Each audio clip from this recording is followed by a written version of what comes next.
What will you like today? Another Cloud 2 classic? I'll stick with the usual. Maybe take a little bit off the sides.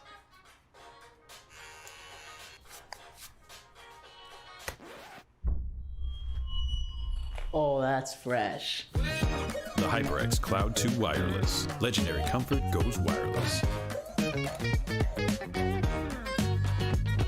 Hey, watch your head.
Welcome back, everybody. This is NECC. My name is Infernosis, and I'm joined here by Chase. How you doing today, Chase? I am doing amazing, Infernosis. Are you ready for these games we have going on tonight?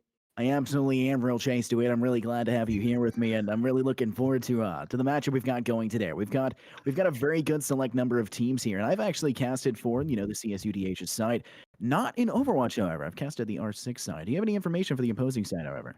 I do not have much information for Valparaiso's Overwatch team. However, I have played against their League of Legends team, and I do know the program well, and they have got some sauce. We have scrimmed against CSUDH, and we have played them before, so I also know they too have the sauce. So it will be a very interesting game we got going on tonight. Well, let's see which one of them is the sauce boss to see who'll win it out in the end. But I'm definitely looking forward to a very, very good match. I believe the first map we're actually going to start on is Rialto, I believe, if that's correct. Not Rialto.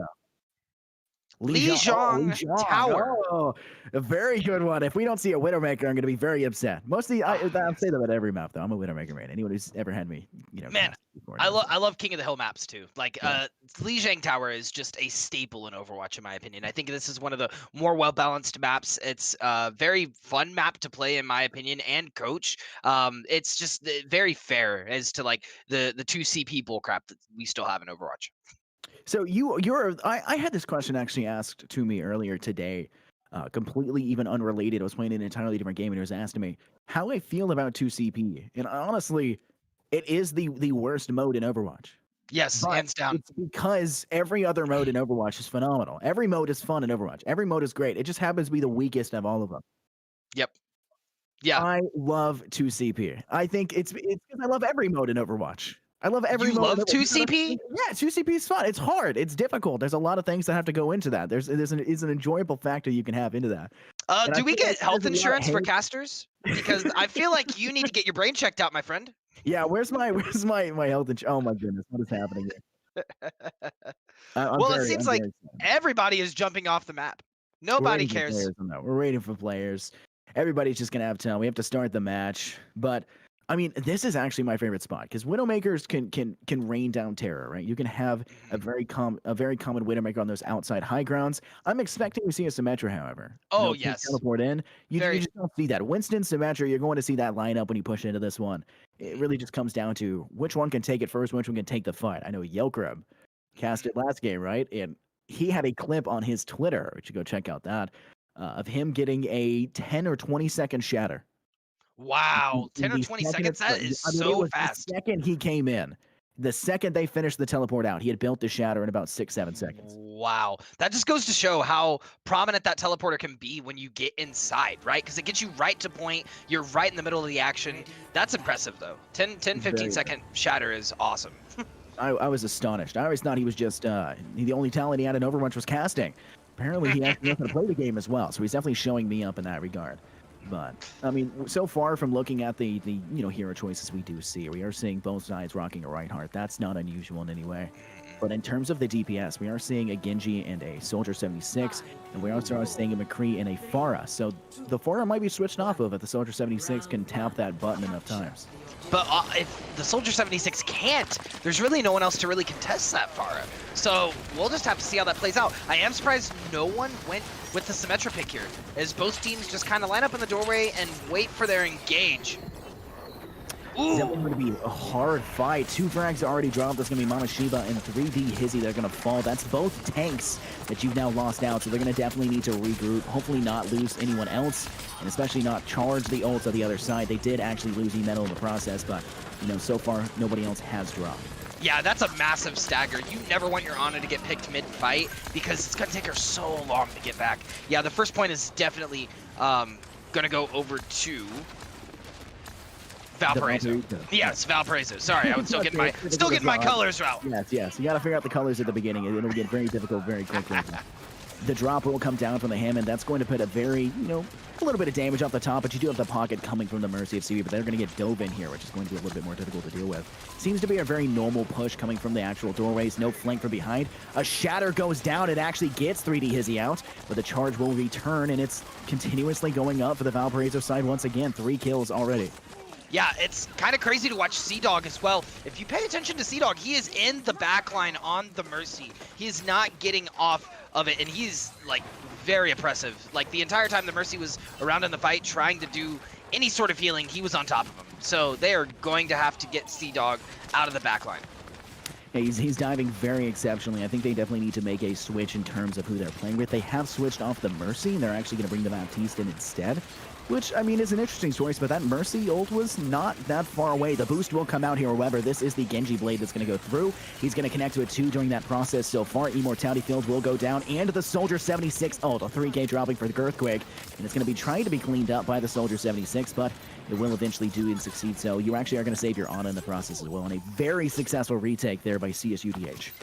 Yeah, very well played by CSUDH. They used both of their DPS ults, however, but it paid off well in the backline. Girthquake was able to get the ult, go in the backline, and take out the healers, so they were just sitting ducks at that point, and Danny was just able to clean up very quickly, so great play from CSUDH, retaking point, but, however, it is going to get backlined by CSUDH. He's stuck on point, and that forces them to back up. They can't play that doorway. Major ult coming out from Zaxxon. Oh, that's a phenomenal retake again. Just right back to back. You take it, we'll take it back in return. It seems to be 4 or 5 kills that drop for Zaxxon right there. Just disgusting to watch. That's success that you don't anticipate when you're facing off against a Soldier or even a Genji in that situation. They wiped the Genji at the beginning. The Soldier did not stand a chance against the Far Rockets, and it's just a phenomenal assault coming from them. Well, that and everything got burned, right? Zarya just used her bubble. There was nothing to really stop the Pharah. Oh, massive ults coming out as we see a Graviton Surge and an Earth Shatter coming out from CSUDH. They're doing their best to push on the point. Ryan is going to get ulted, and they're pushing. Ryans are going to hit each other in the corner. Pharah coming in from the outside. It's going to be a close one. Ooh, one single shot from Zagan will actually take Seaweed out, but it's going to be a refrag in return. 3D Hizzy and Danny will finish off that last push. And it's a good retake. You did lose a lot of the process, but it was one you had to win. It was a 99%. If you lost that, it was over for you. You're going to have to go over to the second map. And unfortunately, or should I say fortunately for the CSUDH side, they win that one out. But it's going to be difficult. You do have the McCree and CSUDH ult, the minefield that can go down. That'll make it very hard to hold the actual position. And like you said before, CSUDH's going to step on the objective and force them to take the step backward. Yeah, CSUDH is doing amazing at playing this ball in the backline and forcing their hand. We are going to hear the Soldier out, Soldier ult come out. He's looking to get a pick here on this Mercy. Oh, we hear the High Noon come out as well. That looks like they're just trying to push them off of point and pinch them from both sides. But we are going to see Valparaiso wait it out, get on point with the mines, and now they're going to make the retake. Girthquake's managed to not just take out both of the DPS, but also the Reinhardt on the opposing side, and now the Mercy. That is a successful hold entirely on the back of Girthquake. He was exceptional in every single situation in that spot. You did not expect to see McCree, who pops a High Noon from the backline. You get one, that's not a huge deal, right? You do take out the Far on the opposing side, which is a successful frag, but at the same time, you're not expecting them to go off and connect with 3 more in the process. So a phenomenal hold off the back of Girthquake. 100%, and it was the pinch, right? We had the Soldier ult coming out in the front line, and he just held the High Noon in the back line, so they had nowhere to push. They were just sitting ducks and stuck. Now we're going to see some big ults come out of outside of point. A massive Ana nade, followed up by a huge Graviton High Noon. Wow, they're just throwing all of the stops on this last point, because this is now or never. Both teams are fighting for point. This was a fight that looked like it was going to go for CSUDH's side, but the backline push that we saw from Zekin and from CSUDH completely denies that. That was a phenomenal play coming from the entire side of CSUDH, but the flank and the entire opposition that was able to just be that thorn that you don't expect to be the overall victor in it, but the thorn that nonetheless became a hemorrhaging wound for the CSUDH backside, and it ultimately leads to the Valparaiso successful round win. Oh yeah, that was a great hold from Valparaiso too. They did really well taking the point there right at the end, 99%. That's all they needed was that last fight, and they pulled out all the stops for that fight. Both teams did, and that goes to show the difference in fighting on point versus fighting off of point, right? We saw the ball ult come out on point, which denied a lot of the control from CSUDH. Yeah, Minefield is a definite thorn. I don't like saying the word thorn so many times, but that's just quite literally what it is. Usually you see Zenyatta's be played as like a counter to that. You'll Transcendence, you'll waste, well maybe not waste, but you'll use a Transcendence entirely just to counter a Minefield. It's that much of a threat, a presence against your opposition, so you kind of have to deal with that primarily and focus on it first, and CSUDH's definitely been a very big prime factor for their attack and giving them that successful round 1 win. 100%. We did see Seaweed Brain switch over to the Lucio at the end of the last round, but he is going to switch back onto the Baptiste as they are looking to push point. And 3D Hizzy is actually going to switch over to D.Va as well on this point, which is honestly really great for the D.Va bomb. It's very open. Wow, they should have pushed the Reinhardt. He was purple there. All they had to do was push him. He had nothing for sustain. We are also seeing Zakin in the backline a lot with that Tracer, so the comps are definitely switching up here for point 2. CSUDH just found a triple kill in the backline. I think that's probably the reason why they didn't push the purple Reinhardt. Is they lost Girth at the very initial engagement of that fight. They immediately turned and lost their secondary DPS and then a healer. I mean, CSUDH, once again, Minefield already ready at this stage. I mean, you just know the damage is exceptional because E-Metal is the only ultimate that's ready on that CSUDH side. Yeah, that's huge. And now they're just completely diving the backline with CSUDH and now Zakin on the Tracer. They are going to have to play a lot tighter if they want to take this point because it looks like CSUDH is very spread out and they're just picking them apart. We have seen some switches come through. The Zenyatta does come through like we spoke about. Probably a counter to that Minefield or, you know, to that extra boost of HP that they're going to do. But look at how the brawl that's coming right now from the Valparaiso side. They're just rushing in and fighting. Shatter connects. That is massive, but it's going to be a step back. And there's the boost out of the Reinhardt for the opposing side. That's Mama Shiba who's going to get boosted out. The damage is going to come through. That's the Soldier 76 ultimate coming through. We do see the Lucio drop the beat and all the fights dropping. Another Shatter connecting. That's going to secure the kill on Famputee. And it's going to be Girthquake finding 3 in a row to give his side the advantage. Wow, Mama Shiba really coming back and pressing on the gas in that front line, taking him out, and Girthquake is insane with these backline high noons. They're taking so much control and ground in these fights. It's being very, very impressive for Valparaiso. Vampity's going to drop out early, and while that's, you know, just one pick out of that engagement, it's a pick that's going to guarantee a little bit more of a delay against yourself. But take a look over here. We do see Danny's in a firefight facing off against 2 people. It's CSUDH and Zakin. He manages to find Zakin in the process and heal, and it's going to force CSUDH away. So what should have been a death there for Danny as he was set away from his team. He wins that out, and it's a phenomenal showing, but it's going to be another engagement as the Tracer is going to dive on him again, and this time he will not get away from CSUDH. Yeah, he was a little bit out of position there. Danny was in the backline completely. Massive ult coming out from CSUDH, but he is going to die for it, and they're not going to really be able to get much off of that. We see CSUDH trying to get back to point. The high noon's going to come out from Girthquake, denying any access to point, and they're just going to turn back around. This may be a fight for Valparaiso if they can get it on point. Take a look at that CSUDH, the Minefield that came through. A Shatter will drop, and it's going to, you know, down and secure the Danny kill. But we take a look at that Minefield that came with that very tight enclosured hallway, and the first kill you take as Valparaiso is Seaweed Brand. That's Zenyatta on the opposing side. Transcendence was not able to be popped to deny the Minefield inside that hallway, and that ultimately gives Valparaiso the aggressive stance they can take to push in, secure objective, and now brawl back in. They're outside of their spawn. 100%, but CSUDH now has almost 5 ultimates to bank off of, and if we've seen anything in the set, they're going to use all of them at once and aggressively. Oh, that's going to be dirty. We do see it's coming up to the last 90% for the Valparaiso side, and it's going to be a very rough push for CSUDH as they have so many of those ults available, and Girthquakes is coming through as well. There's everything. That's going to be the D.Va bomb goes off. The boost came out from the auto, but they did die in the process. It's going to be Danny trying to find the last few, but 2 kills were dropped for the Valparaiso side. This fight that we thought was going to go super in the favor of CSUDH is not really. That's going to be Danny who falls to the charge there from Famputee. The Reinhardt will find success, and Zakin cleans up on Mama Shiba, and it's going to be a Valparaiso 2-0 win there on that map.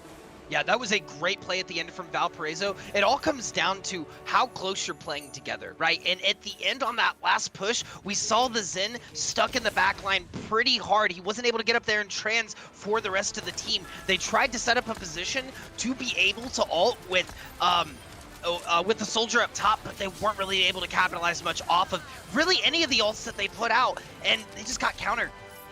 Yeah, we do see just how exceptional the healing that was coming from E-Metal is. The one player that I was super keeping my eye on out for, and it was a phenomenal job. You take a look at what had happened for them.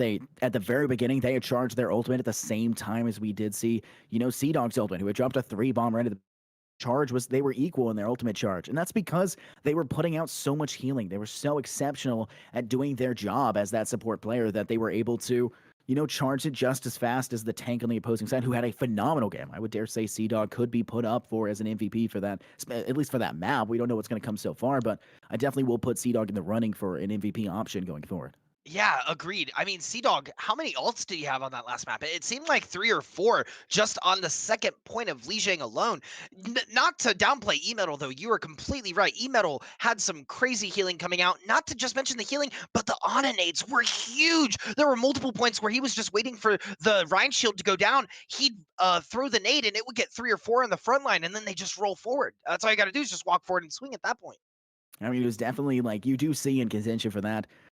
The amazing Ana nades that came through, like you had spoken about, onto the opposing Reinhardt at the beginning, but all of it was for naught. Like that first engagement, the one we really could take a close look at and we had spoken about at the time of it happening, was because CSUDH completely removed the back line, decimated the back line, and it's just something it's nasty to watch. It is. It's hard to watch too because you want them to play tighter. They have to play tighter, especially around that Rhine shield. But what keeps happening is the Tracer and the ball keep diving the backline, and then CSUDH is just stuck. So major props to Valparaiso's tank line and their DPS line for really creating that opportunity, separating the teams, because they did notice earlier, probably off of the first map, that CSUDH was going for a lot of pinch plays. Right, one DPS would set up on one side while the other was on the other side, and if you have that high noon on one side and Danny using the soldier ult on the other, they're just stuck. Where are they going to go? Because then the tank line's just right on top of them. So really, really great counterplay from Valparaiso in that round.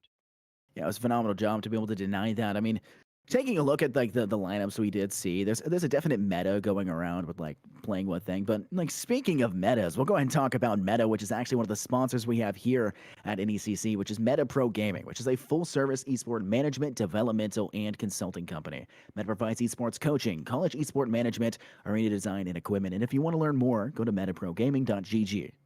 And our second sponsor of the night is Respawn. And I'm sure you've heard of Respawn at this point. It's got to be a household name, right? Respawn products. They're the best gaming chairs around. They're forged for all-day comfort for content creators, professional and casual players, or anyone looking to upgrade their setup.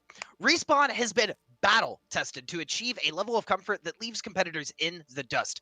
Live to play another day with Respawn, your battle-ready partner. I'm currently in my office, so unfortunately I got this little dinky office chair right behind me. But at my setup at home, you better believe I have a full-blown Respawn chair. I know our producer has one. I know our producer has one of those chairs, and he raves about it and whatnot. But He probably has health insurance too. yeah, he probably, yeah. I mean, how dare at this point? How dare? But we are going to head over, to the second, map that we're going to go for, and we do have a substitution that came through, right? I believe that's going to get traded around. There's a substitution. I believe it was Seaweed Rant's getting taken out. It's going to be who was that? Night Fury is going to be subbed in. So, Night Fury, she can do a very exceptional job. Hopefully, she can, fill in, because we did see some success from CSUDH. We did see some success, and I really wanted to continue to see success, but it just came down to being counted on the Zenyatta, getting killed before the Transcendence can go out, things like that. So yeah, and you really have to, like, Zenyatta's one of those heroes where, he cannot put out all that much healing in passive healing, right? But when he gets that trans, that's one of the biggest defensive ultimates in the game, and you cannot waste that. It is quintessential mid-fight to be able to pop that to counter a lot of different ultimates in the game. Notably Sigma ultimates, Ball ultimates, Soldier ultimates, really anything. You need that Zen, and you have to rely on him to be able to pop the ult at the most beneficial time. Yeah, I definitely think that's something we'll have to keep our eye out for here. Taking a look at their lineups that we're seeing coming out through, we are seeing an Ana again. We're seeing a Mercy, which had gotten switched off fairly swiftly in the last map, but it still found a little bit of success, especially in the first round. But they're seeing both sides are going to bring out the Ana and Mercy combo. McCree's still going to show the ugly head of himself. This is his map in a sense, though, right? I believe, Hollywood is his generic map, but Route 66. No, that's his map? Oh, am I incorrect? Oh, yeah, okay. I haven't kept up with it. I'm waiting for Overwatch 2. Who's excited for Overwatch 2? Yeah! Season poggers in chat for Overwatch 2. Oh my goodness, I'm so excited. We are seeing Zakin and To Dead Knight on Pharmacy on defense, though, which is going to be pretty hard to combat with both Danny and Girthquake playing their comfort picks of Soldier and Kree. So I'm interested to see how this goes for Zakin. Yeah, that hit scan combo is going to be a thorn in the side, but I think if Zach can sit a little bit far back, because we are seeing him kind of hold that corner, kind of playing in that direction, it'll definitely, make it a thorn. We do see the revive has to come through immediately, but it's going to be immediately taken back. You've lost your tank right at the start from a charge, a phenomenal one there by Mama Shiba, and they're going to take this aggressively and push up to a situation where not even a Torbjorn Turk can help them out, as that one gets removed now by 3D Hizzy. Yeah, and it looks like they're going to move to back of point, and they're really just going to look for an opportunity here. Churro is going to get the Onanade off on Mama Shiba. See if we can see anything happen with that. Oh, no. They're just going to swing away. Johnny, swing away. Oh my goodness, we are seeing a Valkyrie ult come through as well, but it's not even going to matter at this point. It's just trickling, trying to buy as much time as possible, and you're eventually going to have Zagan who just kills themselves off in the other corner. CSUDH will be a little bit of a thorn for as long as possible, but it's just going to be just tidbits of help at this point, because there's just no chance for them to make the return on the point. Yeah, I did think CSUDH was going to be able to get the ball touch for Valparaiso to come back, but it looks like he was just looking to stall a bit for his team to get in an optimal defense position for this next push. I will say the D.Va is being very, very prominent as well on Dirty Wolf's turrets, going for the turret every opportunity that they see. You should call it C-Ball. C-Ball. For Wrecking Ball, and yeah, I mean, that would be very fitting considering how much he's been playing on that Hammond. So it's something phenomenal. See, the high knee will go out and actually takes the mercy of the opposition out, and Mama Shiba will finish off Vampity, but the justice will roll from Zaken, and it does not matter. The 2-hit scam will deny both options for that, and it's going to go down swiftly. 3D Hizzy finishing off the last bits of that fight, and it's going to be a complete sweep for them. Wow, and wow, I gotta say, we are seeing a completely different CSUDH this round. They are being very oppressive in their offense on this map. It's kind of crazy to watch the front line do as much work as they're doing. I mean, this is a complete polar what we saw before. It was close in the last map, but it wasn't that close. It was very much Valparaiso coming through in exceptional positions. But it's complete polar opposite of what we're seeing right now. It's just completely getting shut down in the option. We're going to see the Valkyrie come through from Death Knight to try and deny, but their health is already exceptionally low, and it's going to be a soldier ult from above that's going to deal even more damage. The shatters will be traded, and it's not going to make a huge difference. Vampity will fall, Torbjorn ult will drop, and it's going to be a very, very hot heavy zone for them, but it's going to be CSUDH to find the only kill for his side in this entire engagement. Yeah, this is crazy. We see CSUDH coming back again to try to hold point on the side of Valparaiso. He's not going to be able to get much. Man, I don't know if the Mercy pick is working here. Honestly, we keep seeing her get picked multiple times. I would like to see this change to BAP like we saw last round. But it looks like they are going to make the switch over to Zen, which could have a beneficial change in this round. Yeah, we do see there's only one ultimate available right now, which is, the D.Va, the D.Va bomb, which isn't exactly alone. It's not going to secure too much besides making people move to cover, but beyond that, you've got ults that are coming through quite quickly, and Danny is charging his exceptionally fast with a double kill now. 3D Hizzy's charging theirs, it's already charged. It's not even a necessary point. Vampity will find success onto Girth to deny that ultimate when it does come up. He's going to have to make his way back and return, and it's just a matter of just charging those ults when they come and getting them up for this next engagement. Yeah, what do you think about Vampity switching over to the Hog now that they don't have a shield against both a D.Va Bomb and an Earth Shatter? I mean, obviously you're struggling in DPS. You just had a Heinian go off that found nothing. You're struggling a little bit in D.Va. You need to find a solution that can deal DPS, stay alive, and help themselves out, and I think Roadhog could be the option here, but it's definitely not being it. There's going to be another soldier ult that drops. Danny coming through, finding 4 as he runs up, 2 without the ult and 2 with the ult. CSUDH will get a minefield kill from the back line. There'll be a revive coming through from Night Fury, and it's going to be a straight push back to the back zone. Yeah, they're going to have to play to touch here. I feel like it could have been a little bit closer had they played on point, but they did untouched for a second. Mama Shiba going to go for an ult and going to be able to take out Dirty Wolf. 3D Hizzy is going to be able to take out Vampity, and they're just looking for picks at this point. 3D Hizzy is also going to take out the Dead Knight. This may be it for CSUDH. I mean, this is just a brawl. A brawl or a slaughter is technically the only terms I can think of, and that's exactly what we're seeing here. It's just complete ramp from Danny. He's coming through and demolishing the opposition. Like we saw Girthquake go off and carry, on one of those points on map 1 on round 1. I talked about it. The 4 kills you see connecting a phenomenal showing. Complete opposite. It's your secondary TPS, your second player that's coming through on that one, and just. Maybe it's just comfortability on a payload, right? Instead of playing 2CP or playing control point or whatever. I don't know. I also feel like it just comes to stopping, taking a deep breath, and regrouping completely as a team, because they got very, very staggered there toward the end. They were just getting picked left and right. There was no kind of collaboration together to attack it at one as one unit. They were really looking to play for picks, and I think that ultimately was their downfall, because they were so focused on playing for picks. They were swapping off of champions so frequently they couldn't build the ult charge. And when you have Danny, you know, popping 3 or 4 visors, what are you gonna do, right? I want to know the exact number for how many he's. I should start taking notes for how many he's pumped specifically. 'Cause a monster on the soldier. Good night. That is just it's both disgusting and fascinating to watch. It's like those pimple popper videos. Like you're both disgusted and fascinated at the same time. And it is insane to be able to watch somebody of this caliber. You know, I gotta say, I've never heard anyone compare soldier ults to pimple popping videos, but now that I have, you know, you're not wrong. You're 100% not wrong, and I'm not gonna deny that. But you know what else I'm not gonna deny? I'm not gonna deny that Valparaiso has to make a convincing push here to be able to defeat CSUDH in round 2 of Hollywood.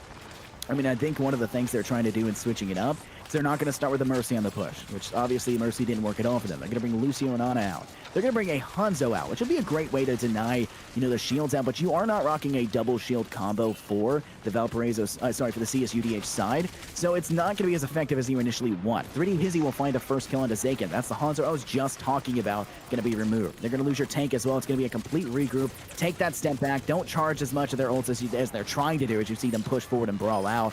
Oh, that's a disgusting charge from Oh, that's disgusting. To catch him as they run away.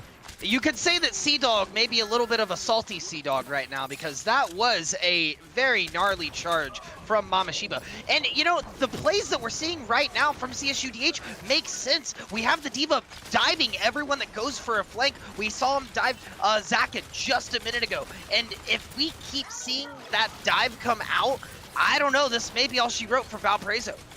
Going to be a very hard pushback. Do you see the fire charges getting eaten up by 3D Hizzy? Perfectly waiting to use that and to deny any of that damage. They're going to jump up top as well to get that high ground. Another fire charge just devoured. And it's going to be Mama Shiba fighting again. This is Zaken, who's dying as the first person for his side in every engagement that's come through. You've either got to make a switch, you got to use that ult before you make that switch. It's been very unfortunate too, because he's found himself stuck. That may be a breakdown of comms on their side, because I'm not seeing very much of any of the healers responding to him getting dove on. He just gets dove on and immediately is dead.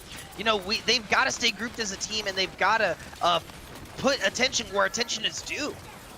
I think at this point, you're putting a lot of pressure on Dead Knight. You have Chiroro who can kind of come through and be that area heal or that area boost to take the backline, which we do see a phenomenal shield place to deny the shatter coming from Mama Shiba, but it's not going to matter. That's CSUDH who falls to the high noon of Girthquake. The fight will continue. It's another high noon, but it's going to be Night Fury. She's going to go through and find the kill as a Mercy. Zaken finds their first successful kill in this fight. Danny with another ultimate coming through after the Rocket Helix that comes through to finish off FanPD. It's going to be a cleanup now coming from the CSUDH side.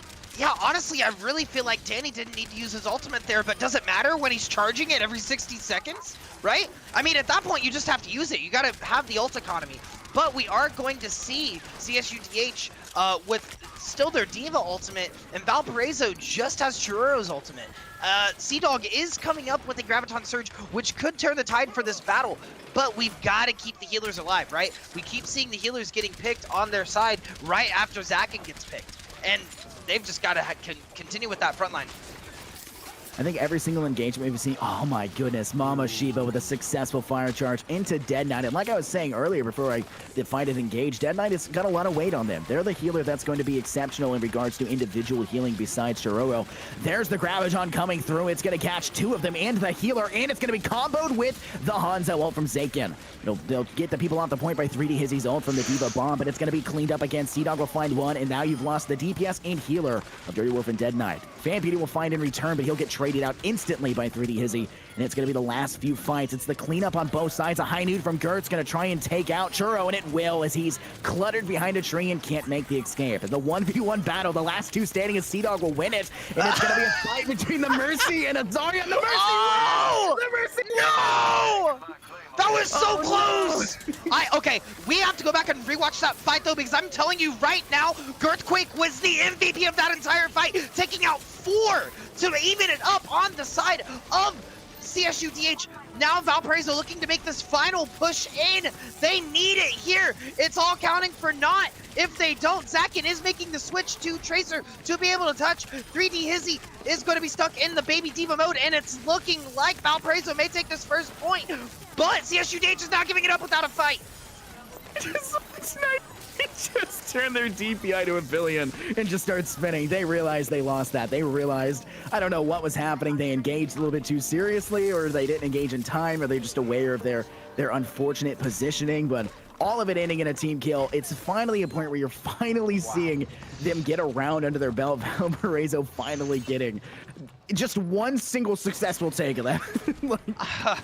I'm gonna need to take my meds after this. I'm telling you, my heart is pounding right now. But in all seriousness, you know, for a little bit of color, you have to go back and look at Girthquake's play there as McCree, because he was able to come up right behind Dirty Wolf at the beginning of that engagement, take him out right as he was high nooning, and then cleaned up the rest of the engagement. As we are watching, they are going to get in a little kerfuffle here on top of the saloon. Vamputy's gonna be able to take out both Danny and E-Metal 47. It's definitely looking like the switch to the Winston is the right decision. Finding 2 immediately there, it was the push that allowed them to come through. It wasn't as much as they initially wanted, but now they're going to get back on to deny that contest and try to keep it going in that direction. But, I mean, the switches that they've made, we do see the Winston that's come out. They haven't made the change necessarily in regards to their healers, but no longer on a Hanzo. That Tracer switch from Zakin has found success. The Pulse Bombs that have come through have found, you know, at least a little bit of damage, and it's going to be off the back of the Winston dive that's going to let them engage in a much more aggressive fashion. Yeah, oh, and 100%, and you have the Zarya there to help the Winston, right? If he dives in, then you got the bubble to get him out if he needs it. But Vamputy showing that he doesn't need it as he takes out both of the healers. Dirty Wolf's going to clean up on 3D Hizzy, and he's going to take out Mama Shiba, pushing in that backline, pushing up. This is going to be an easy second point for Valparaiso.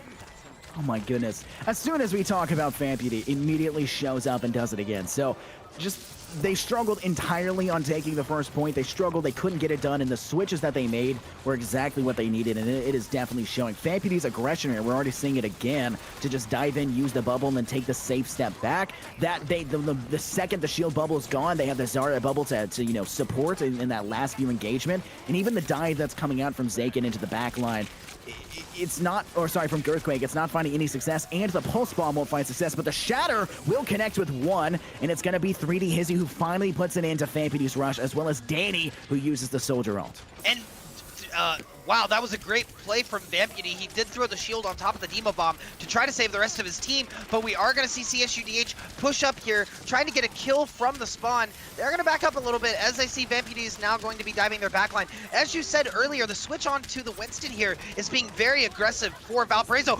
Massive grab coming out from Salty Sea Dog himself. Vamputy looking for a massive pick as we have 4 purple on the other side. They are going to back up because they have no other choice when the whole team is purple. Oh my goodness, Zakin finding 2 back-to-back and that not letting Mama Shiba get away. And then look at Vamputy already back all the way to the farthest position he can get to try and push it off. And it's going to be a huge push that we're going to see have to come through. And I'm excited to see it continue as you do have the Lucio that's going to be able to boost you forward. The beat that can be dropped at any moment. This next fight with 0 ults available for the opposition is going to be a huge deficit. 3 ults dropped, boost, high noon, and dropping the beat. This is going to be impossible for them to try and hold on if they can't keep Mama Shiba alive, which thankfully they have for the initial engagement, but it's going to be Vamputy who puts the thorn on the DPS at the backside, and it's going to be a huge rush, and the last 2 standing are going to be the Zarya and Baptiste on the objective, and they're going to eventually fall as well for an amazing push. Oh wait, no, last 1 man standing, and it's going to be cleaned up. Girthquake's going to be there. Come on. Girthquake's going to come back. They are going to get a pin. Mama Shiba! Mama Shiba coming in and taking out Dead Knight. Churro is going to be able to take out Mama Shiba though, and that is going to be round 2. What a crazy round 2. I'm sitting in my office just sweating bullets. Wasn't as convincing, but wow, what a crazy play from CSUDH. What did we just watch? Like, what should, it was just instant, it was over, we called it. Not it was over, an it's back, Overwatch. it's over, it's back. That's exactly what we just saw. It was a massive Oh my Overwatch. goodness. That is it at its finest. And that's what you like to watch at its finest. That's where it is. That's entirely where everything culminates when you play Overwatch, when you watch Overwatch, when you're able to, do production and cast Overwatch. It's moments like that where it's all engaging. The last few seconds, it's overtime. Everything is down to the wire. That's what you live for as a player and lover. Oh yeah, 100%. And going into this next push, we are going to see CSUDH push again. Valparaiso still has 3 minutes and 55 seconds on their own timer. So CSUDH, now that they figured out their comp, right, they are going to have to make a massive, crazy take here and not get off that payload. On the other side, Valparaiso, if they're able to hold this first point and figure out their own comp, we are looking at it. Night Fury is going to make the switch over to Baptiste, which could be very massive for his team, right? If they're able to hold here, they're going to have a much bigger chance of being able to take point and building all on this next push. I mean, you only have a minute left for CSUDH to kind of take that aggression forward to try and make their return. Like they have time that they can deny. It's a minute left for the opposition to kind of push their way forward. If they can get picks early, like we see right there with Girthquake coming through with yet another phenomenal, just easy finish off out of nowhere. If you can continue to see things like that, just denying and wasting time, it's going to be very difficult for them to have any chance. Yeah, it does look like we're seeing a little bit of split here as they're kind of deciding what their engagement's going to be. Chiruro looking like he's going to try to speed everyone in. Vamputy's going to be able to take high ground, going to get booped off by 3D Hizzy. We do see Danny in the back line taking the high ground here, trying to build ult. We're not seeing really much ult charge coming out from either side, though. Mama Shiba's purple, and in the back line is Zakin is on them very hard.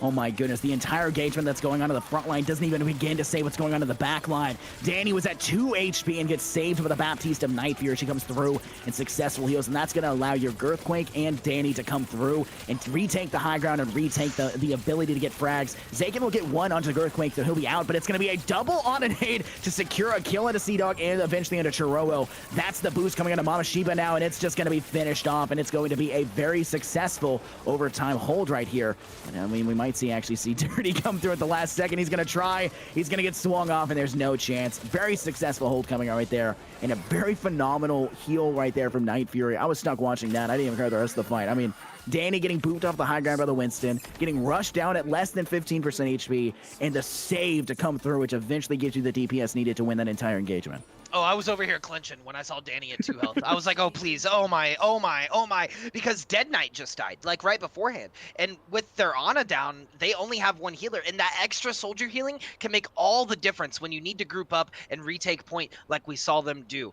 Very successful hold from Valparaiso. Now we're going to see them on the attack, and they really don't have that much point charge to really get here. They have 4 minutes of time, so they have time to figure out their comp, which I got to say, I think Night Fury's switch over to Baptiste was the correct play for her. I think that is was a massive play for the team, and really that field that we saw come down was able to save a lot of the plays that came out from CSUDH.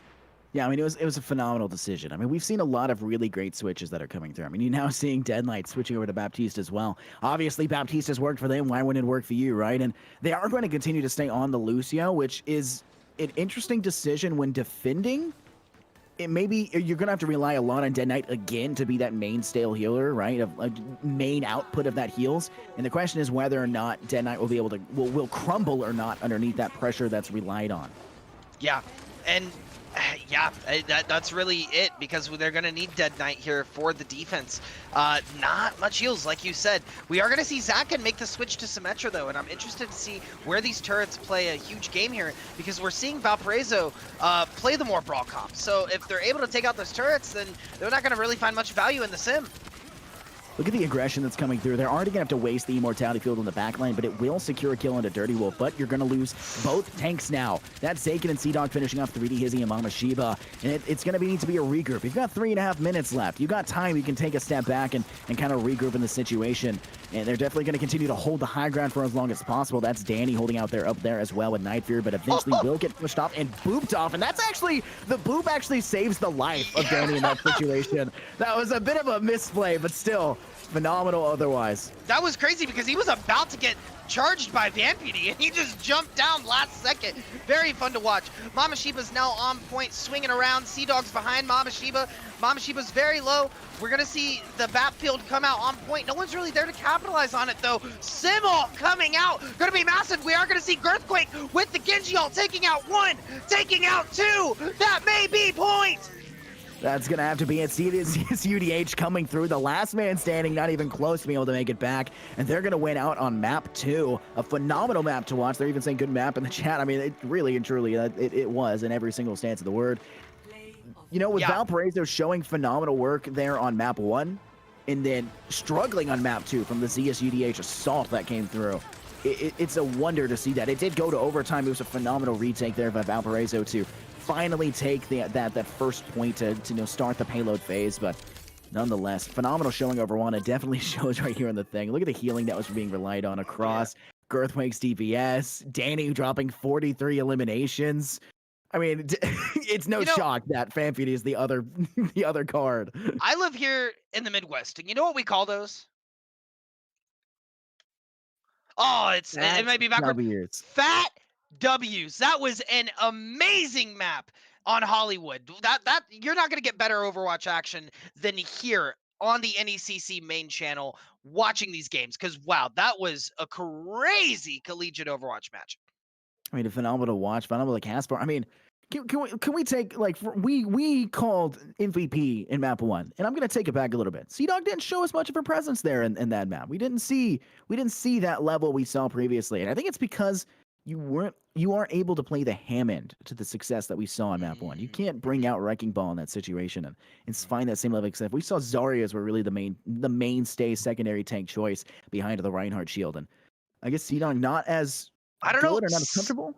CSUDH had some pretty crazy graviton surges on that map, though. Like every time that they were, I think every time that we saw a grav come out, it never got eaten by a diva bomb, and they got more than 2 kills off of every grav. And if you're gonna get more than 2 kills off of a grav, that's a successful grav.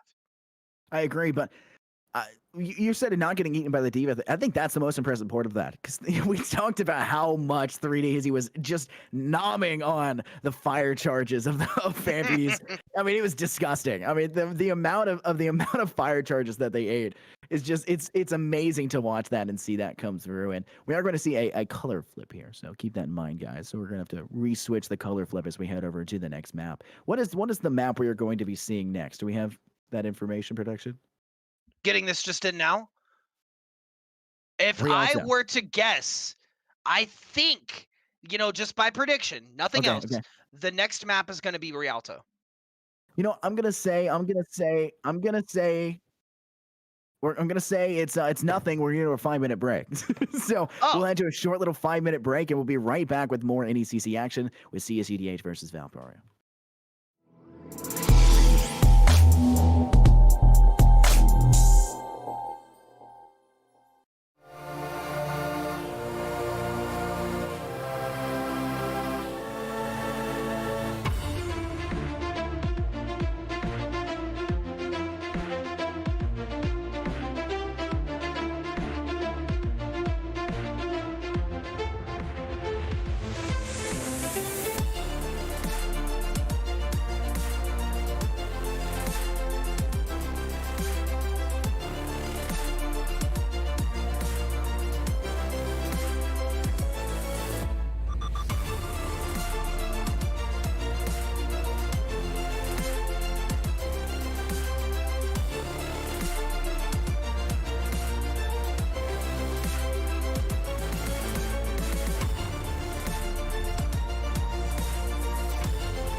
What will you like today? Another Cloud 2 classic? I'll stick with the usual. Maybe take a little bit off the sides.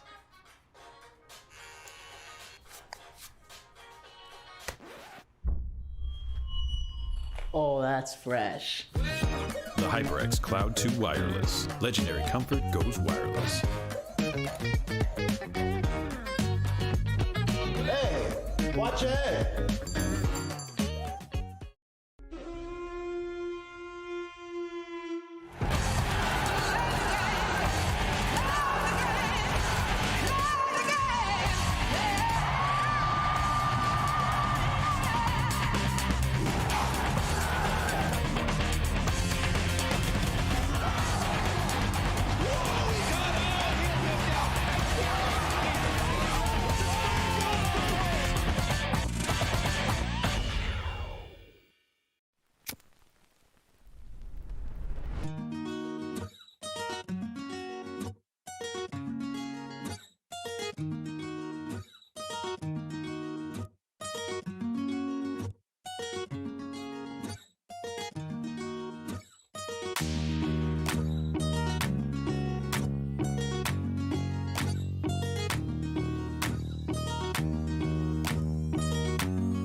Welcome back, everybody. This is NECC Esports. My name, once again, is Infernosis, and I'm joined here by... Chase Nuclear Nukem. Oh, sorry, Chase Nuclear Nukem? Chase Nuclear Nukem. Man, the guy who's been begging for health insurance the entire time. But we've had a great matchup here. We were so amazed by it. Like, even during a break, where we're supposed to be taking a break, right, and doing whatever we need to do, we were still ranting and raving about the teams that we just watched and the matchup we just watched. So we want to go ahead and repeat some of what we went over in that. I think most of it culminated to Girthquake and a lack of showing from CSUDH, and then... No, it's mostly just Girthquake. Mostly just Girthquake, right? Girthquake. The whole time Girthquake. And we've scrimmed against the CSUDH team before. So we've seen 3D Hizzy and we've seen Girthquake really play prominently before, just on the St. Ambrose side. So I knew coming into the series that was going to be a crazy thing to watch, especially as well E-Metal's heals. But Girthquake just had a prominent showing that entire set. So far, both map 1 and 2, we're seeing the pinches, we're seeing the clutch high noons, we're seeing those situations where he's able to just get a pick and turn the tide of the entire fight. Yeah, one thing we wanted we had talked about was that the ending of that last engagement where Danny got dove in the back line. He had to get the support from Night Fury and the Baptiste. And despite having two players facing off against the one, which was the Winston, Girthquake coming through, carrying that fight like we had seen them try to do on map 1, completely decimating the back line, leaving it up to a 1-1 engagement for the front line, and ultimately giving yourself the pat on the back needed going through with that one. So, you know, don't let anyone ever tell Girthquake that they're not doing a phenomenal job, because we will back them up every day of the week after that. You may have lost map 1, but it does not matter, because you won map 2 and you won in our hearts. And you know what happens after the Girthquake? The aftershock, and that's what we're about to see in map 3. The aftershock of Girthquake. Oh no! Oh no! Infernosis, your prediction coming out. Girthquake on the Widowmaker. Let's see it. Oh, this is what I'm excited about right here. Girthquake, you stole my heart, and you're just continuing to take it away. This is gonna be, oh, I can't wait. If Girthquake switches off at this point, I'm leaving. You know that, right? Hey, if it's a solo cast, don't know what happens. I'm leaving. Right, if it just goes quiet on the other end, I know exactly what's going on. And you know what? I wouldn't even blame you because we've seen him hit the headshots all night. If he's able to do it tonight on Widow, on this map, it's going to be all she wrote. Valparaiso is going to be going back home with nada. Nada. Nothing. Now, we are seeing it's a fairly, normal meta in terms of bringing a Widowmaker through. You do have the Reinhardt in the front. You have 3D Hizzy who can kind of deny. I honestly think that 3D Hizzy may want to switch off of the D.Va at some point because it doesn't necessarily counter work that well against the current opposition you're facing off against Valparaiso with.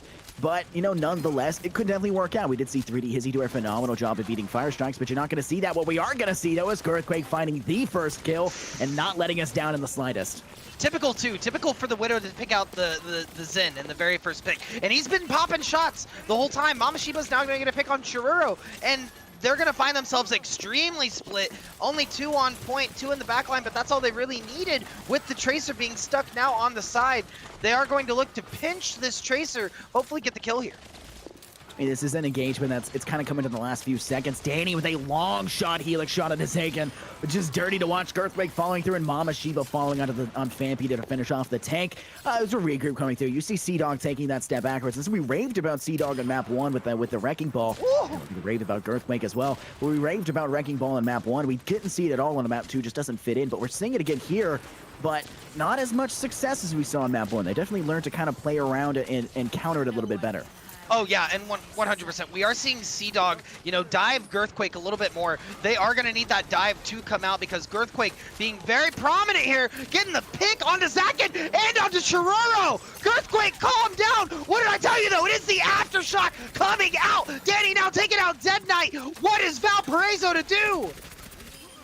Oh, I'm in love. Girthquake, you've stolen it again. Phenomenal showing. You see Zakin is kind of trying to take my heart as well, but right now you're just getting completely lost in this Widow 1v1, which is the best part. Oh, which is the best part of playing Widow and Girthquake is showing the other part, finding constant pick for pick and completely removing the opposition from underneath themselves. That's what we call back here a cornhole, as he got the pop shot on the head. That was phenomenal from Girthquake. He is really just exceeding all expectations at this point and showing up. Wow, Zakin making the switch as well to Farah. I don't know how that's going to counter the Widowmaker, but I guess we'll see.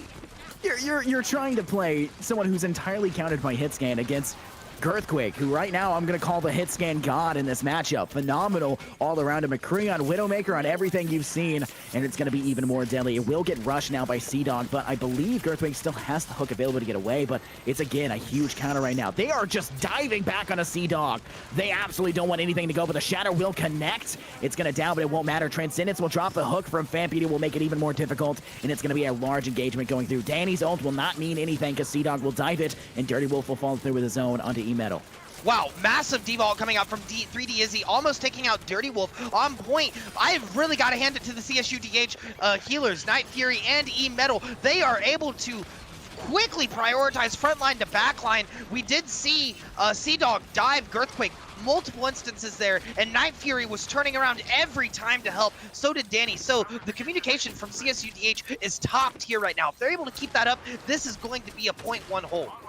This is a phenomenal hold we're seeing. We do see that we do have Roadhog's ult available as well as the Ana boost that can come through. Maybe wait for Zakin to get their ult available and then boost the far in the situation. But if you like Girthquake get left alone like we had seen at the beginning stages of this match, it's going to be a huge romp for them. Zakin's taking the back line. We see him flying over the top. He's trying to catch the backside of the opposition. 3D Hizzy's aware of it and trying to snuff it out, but it's not enough. Anybody who does die will be revived. And there's Zakin finally finish off Girthquake. It will be traded out by a helix from Danny, but it's going to continue the fight going forward. It's going to be Fampy finding Mama Shiba. The push is going to continue on the payload, and the only way there to deny is 3D Hizzy, who's going to get knocked out of the D.Va mech, and Fampy will continue to deny any chance for the opposition to step forward and even contest the actual payload. Well, I gotta say, that was a massive ononade from Chururo, though, onto Vampity. He was not able to turn the corner much with the hog ult as he was purpled. We're gonna see a massive Earth Shatter come out from Mama Shiba and a Zakin responding. 3D Hizzy responding with an ult of their own. Gonna take two with Zakin and Dead Knight. They are 90.99 meters away from point, and they need this right now as they are stuck in overtime. Oh my goodness, CSUDH is not letting this go without a fight, and they're fighting off in every situation. Fampity's getting caught out in the back. I can't heal with their own actual ability, but they're gonna try and out DPS that. Dirty Wolf is using their ult, but it's gonna be Danny who finds a Soldier 76 kill first. The pull by Fampity onto Danny through everybody will connect, but it's not gonna seem to matter. Dirty Wolf will fall by the flank there by the Tracer of Girthquake. Girthquake who has switched off the Widow, you've stolen away again, but still doing phenomenal work. 3D Hizzy will connect on a Fampity, and it's gonna be a continuing hold now from CSUDH, who will deny the overtime push for the 0.99 meters you needed. Will not come to fruition. Wow, Dead Knight 2 was doing all that they could to try to hold that point. I gotta say, both times Vampity ulted, both times he got on a purpled. Both times. And because of that, he was not able to get the capitalization on his ult that he needed. He was not able to push him off of point. And since he couldn't push him off of point, they just got stuck there at that 0.99 meters. And you hate to see it because it's so close. Are going to see CSUDH hold on that first point. Phenomenal hold as well. I'm sorry, what was that, production? Yep, Yes. Roadhog burning ult too fast. And like you had said, the Ana nades that come through make it so that you can't do anything once you're in that ult. You're stuck in that. You're completely stuck in that. And I know in Overwatch 2, they're actually making it so Reinhardt can cancel his charge at any stage throughout the charge, which is Really? crazy. Yes, that is a confirmed thing that was in the BlizzCon, Overwatch section. Maybe we'll see that for Roadhog as well through that out. Maybe we'll see more people able to cancel midway for their animations, but not available here in base Overwatch. Not available in. It definitely came back to bite. Phenomenal antis that came through, and yes, much like I'm seeing Chase do magnifique. It's glorious all around, but it's definitely going to be a different engagement lining up here because we are not going to see a Widowmaker on either side. Oh, no. Instead, we're going to watch Girthquake back on the Genji. And when this man gets a blade, I'm telling you, he cuts through everyone like butter. He does not care. So, I'm excited to see how CSUDH does on this attack against Valparaiso's defense. Girthquake immediately getting a pick on Dirty Wolf. Dead Knight has no choice but to res it. And that's going to be the defense, right? Now they have to back up. Yeah, you've lost this first corner engagement, losing the first person, reviving, and immediately losing Fampity, who's now having to make a switch almost out of necessity. You're no longer can rely on that Roadhog. Switch to the Winston, get back quick enough and beat that denial, because look at how aggressive Mama Shiba and 3D Hizzy are being. This brawl that's coming through is going to be a powerhouse for the CSUAH side, especially when you've got a monster like Danny to follow through with a Soldier 76 kill. Oh, Girthquake, no. Girthquake, no. Okay, I was going to say, Girthquake was going against the pharmacy, and I'm like, there's no way! Not even Girthquake is the Genji can take out the pharmacy. That's just not how this works. But I will say, Mama Shiba is going to be able to take out the Winston. 3 Days he's going to be able to take out Zakin, and Dead Knight is going to res Sea-Dog. They are right at the edge here. Edge of Glory is Night Fury. She's going to pop her ult, and now she's going to pop the lamp. Yeah, the lamp. Oh my goodness, it's gonna be Girthquake who finds two in the situation onto Churro and Dirty Wolf, but the fight's gonna continue on the actual objective. Girthquake with the ult will find another two, continues the slaughter. It's gonna be Night Fury finds the last. It's gonna be the fight now as Dead Knight tries to stay on, but it's not gonna matter. The swing from the hammer will continue that fight to end it off for CSUDH to win it all here on map 3. What an ultimate from Girthquake at the end there. He needed it, and he charged it all around, and we're gonna see it. We're gonna see it. That's exactly what we're seeing. Girthquake coming through, baby. 1, 2, 3. Oh, sorry. 3, 4. Wow. What a play that round. We're going to see some accolades. E-Metal putting out the healing. Girthquake putting out those E-Limbs on Widowmaker. You called it all round. Tell me, how you feeling right now to see that Widow picked? Sorry, I was checking and my heart was still running right in that situation because watching a Widowmaker like that, a heart attack in waiting right there. I mean, phenomenal. I'm going to give it to Girthquake. We talked about it. Map 1 was kind of the only person really saw from the CSUDH side that was really standoffish, show-offish in that situation.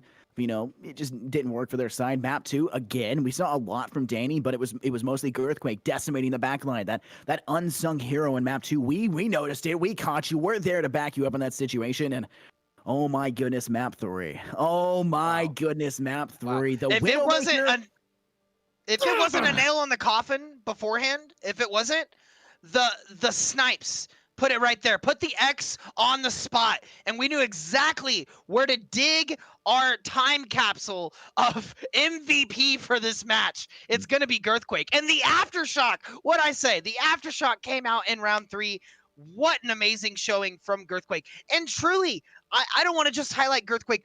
All of these players, at one point or another in the set, had some crazy good showings. Vampedy, when we saw him switch onto the Winston in Hollywood, was a force to be reckoned with, right? We saw 3D Hizzy in round 1 making that switch onto Diva and then back onto Zarya, and it did a lot for the team. Mama Shiba was the front line that CSUDH needed the whole time, and it wasn't nothing for them, baby. They were in the front line of the whole team. All 5 members would be in the back line diving Sea Dog, and Mama Shiba's like, no, don't worry, I got this. I'm swinging. I'm big chilling.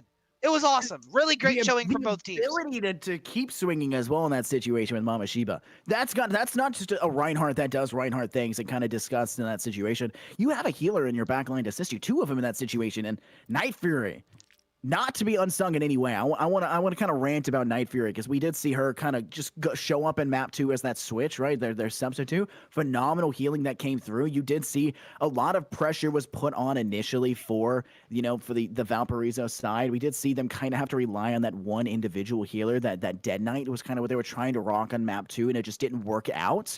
And I think if Night Fury was put in that situation, she could have. I think she could have been that standalone healer the entire time, and it definitely showed. Entirely was able to rely on turning around, helping the team. That Danny fight, I'll continue to rave about on map 2 at the end, where you see Girthquake come through. And if there's two words to talk, it's like to say. I guess you could consider it one to like describe this entire thing. It's aftershock. 100%. The Girthquake came through, and the most disgusting part about the Girthquake is the quake itself. You think is the most dangerous part about it? No, that's just the kills that initially come through. The aftershock is the ults that follow the kills to clean up. That is the rumble. We saw on the play of the game. Yeah, we saw the Girthquake is the rumble. The aftershock is the terror, right? It's the tremors coming through. And man, CSUDH played out of their minds tonight. What a great set. I talked a lot about some of the other players, but Danny, that whole set as well. Danny on that soldier was disgusting. Was getting ults almost every 60 seconds, and was using them predominantly. It's not enough just to have an ult, right? You have to use it in certain situations and know what the economy is like for your team to use ults. And we saw a lot of CSUDH ult dumping, right? But then we saw Danny using his ult when he felt like he needed the whole time. And it was coming out dominantly on Valpo's side, or onto Valpo's side. That was crazy from Danny as well. I mean, we can talk back, pull our brains back. We'll roll back the clip here, the tape, the theoretical, metaphorical tape in our brain.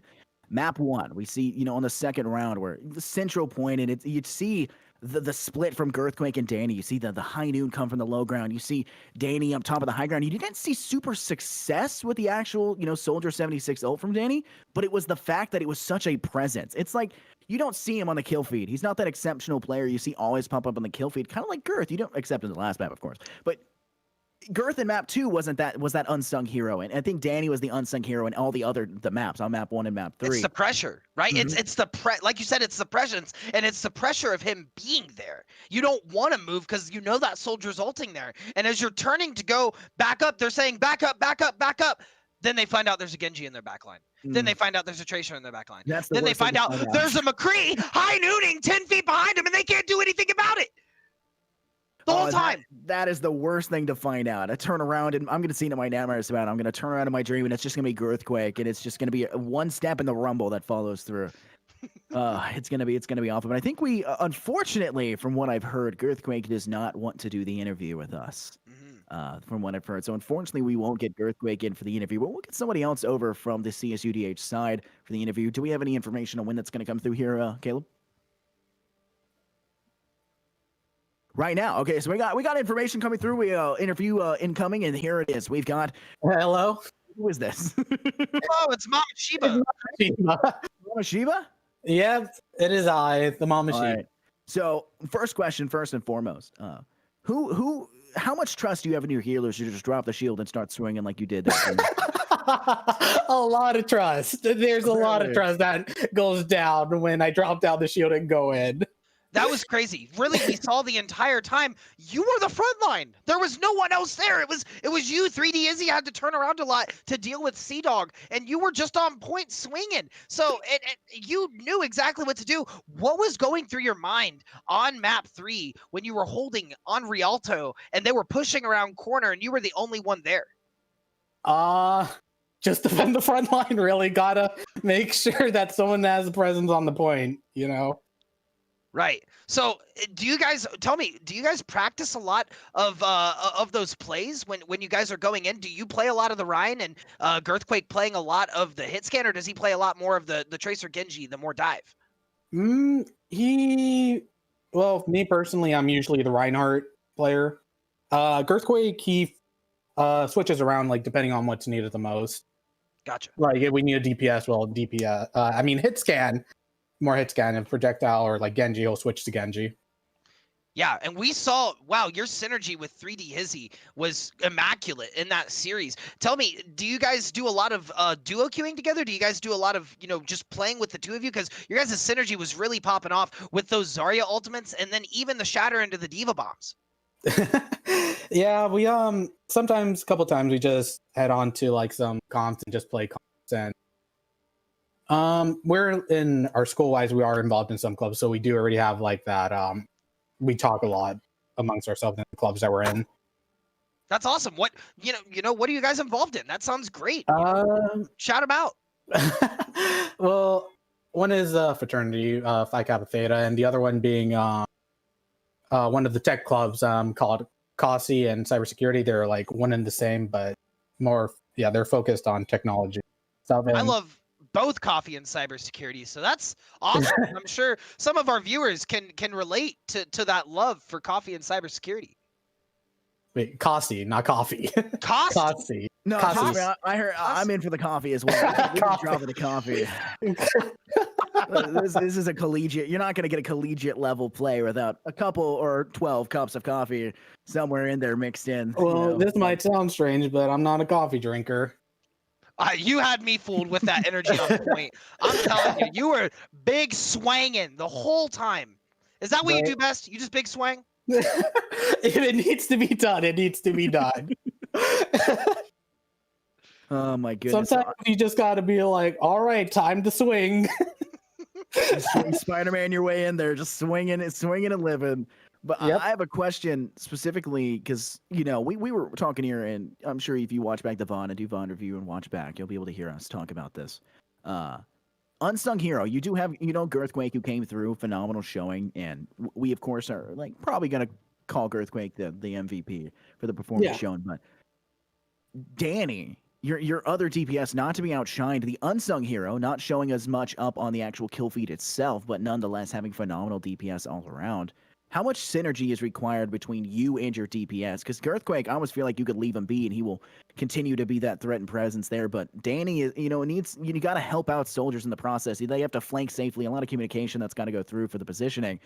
How much cohesion and cooperation, and how much do y'all work together outside of just this? Well, Danny is he's a newcomer to our team, so there's still some like synergy, like some work to be done, but it's getting there. So you're saying Danny's new? Yeah, that level of cooperation between y'all. Yeah, he's fairly new. Well, I'm calling it here. So well, mainly because lying. Plus, I was out. Well, for me specifically, I think he's been playing. I was out for a month because I was on a trip to Mexico. I think during that month he was playing with everyone else, but I was out of commission for an entire month. Wow. So when were you able to get back? How long have you been out?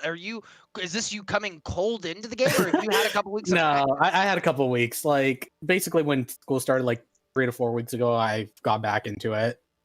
Gotcha. Okay. Well, that definitely makes sense. Yeah. You guys had a tremendous showing tonight, and not to be outshined at all. You and the tank line. CSUDH as a whole. You guys really came together to make this work out. And I gotta say, we talked a little bit. This will kind of be my final question, but we talked a little bit about your synergy with the DPS and the tanks. Tell me more about your guys' healers, right? What do you do, and how much trust has got to be there to know that you're doing everything that you can in the front line? Metal's got your back behind you and is just pumping heals into you. What goes through your head? God, I hope they're healing me. I mean, what else? God, I hope they are healing me. You have to, if you're gonna go in swinging like you do, right, and just as a Reinhardt and just swing madly and just wildly, you can't be looking at your health bar. You just have to trust. There has to be so much trust in that. If I see the red, I'm like, heals, please, heals.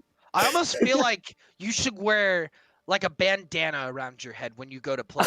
And as soon as you go in, just look at your healers across the room, pull down that bandana across your eyes, and just start swinging as hard as you can. Because at that point, you don't need vision, right? You got all the feels you need around you. Just swing around like a madman. Just put my DPI all the way to the top and just start swinging. Oh my goodness! I mean, it was. I'm saying it the whole time. It's disgusting to watch. It's amazing. You look at this. I had akined it to Dr. Pimple Popper. You're disgusted and amazed at the same time. It was so much fun to watch you guys come through and win. And not to say anything bad about the other team, because Valparaiso was really fun to watch as well, and their map 1 was phenomenal to behold. Yeah, it was. Not gonna lie, they were a good team. We did have struggle against them. Like, no lie. Map 1 was very difficult. Do you think because I noticed you guys made that substitution. You brought in another healer for that. Do you think that was what you needed, or was it like a pre-planned thing to always have that sub? It was pre-planned. Gotcha. Well, who do you feel like was the biggest threat on the side of Valparaiso when you guys were making those pushes? The Farah and Tracer. I'm sorry, I forgot their name. No. But yeah, the Farah Tracer. That that's who we saw as our biggest threat. Wow. Yeah, phenomenal.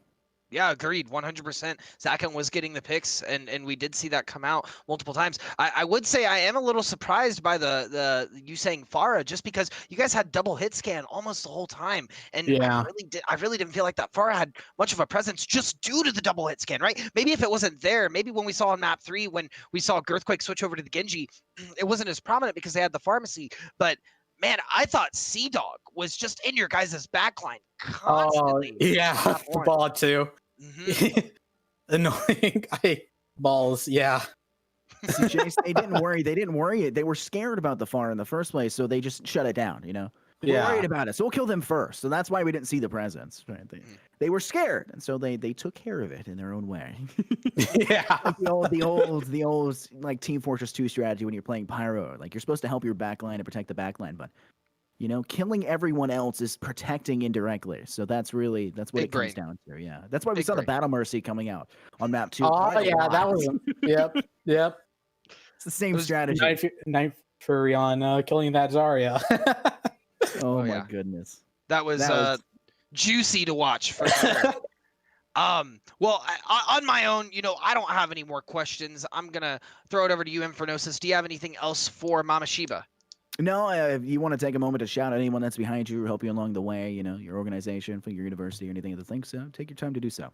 Well, my team, obviously. Without them, where would we really be? Our esports too, they are doing a great job promoting, trying to get more stuff going on. And the clubs that I'm currently in, as well, CSUDH and cybersecurity, and the fraternity, well, I'm in Phi Kappa Theta because some of our players are in there as well. Awesome. And yeah. No, anything else? I didn't mean to cut you off. Oh, no, that was all. Okay. Well, I would like to thank Coffee as well, and to Kenny Foreign. But this has been NECC. Thank you very much, Barry, by the way, for coming through and having this interview with us. It was a phenomenal way to watch you guys, and I wish you guys luck on your next game you do. Thank you. But this has been the NECC. My name is Infernosis, and this is my main man, Chase. And this is not Chase Duet. This is the real Chase, the most important one here. Real Chase Newcomb. Real Chase Newcomb. We'll call it. Well, the nuclear man himself coming through. And, I had a very good time casting with you. Thank you very much for coming through here. And likewise. We're having a good time. So this has been NECC. Thank you guys very much for tuning in. And don't leave, because we have another matchup coming real shortly Well, I should, in 25 minutes. You have another one. This just in, I have a prediction. I think Okay. it's gonna be in 25 minutes. All right. So based on what I'm hearing, I'm gonna have to agree with you. Yeah, I think we're gonna go through with that vote there. But thank you guys very much for tuning in. We'll catch you guys here in just a short 25 minutes.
What will you like today? Another Cloud 2 Classic? I'll stick with the usual. Maybe take a little bit off the sides.